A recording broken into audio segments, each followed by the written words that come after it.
প্রসঙ্গে আমি মোদী সরকারকে একটা বার্তা দিতে চাই।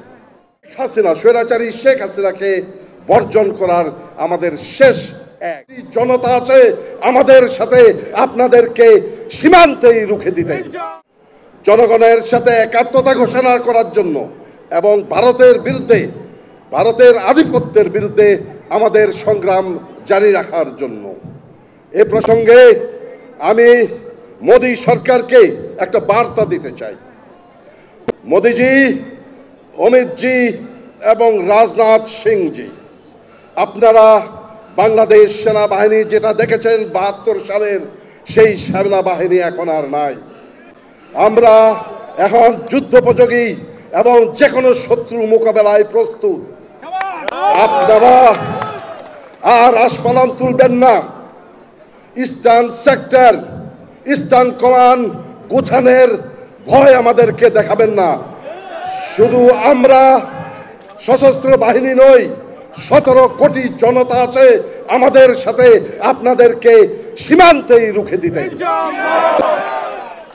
আর বক্তব্য নয়, আমরা আজকে যে জন্য উপস্থিত হয়েছি সেই অনুষ্ঠানে আমরা চলে যাব।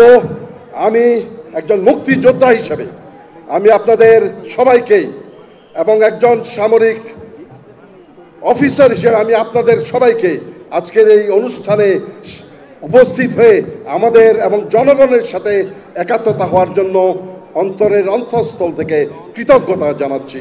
সবাইকে ধন্যবাদ। বাংলাদেশ জিন্দাবাদ।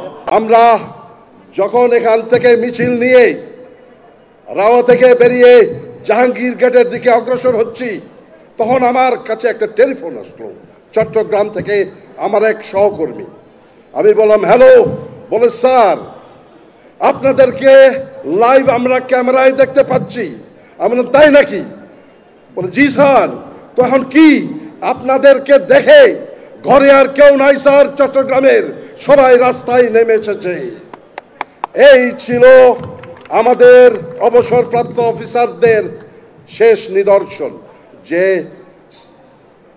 শেখ হাসিনা, স্বৈরাচারী শেখ হাসিনাকে বর্জন করার আমাদের শেষ এক।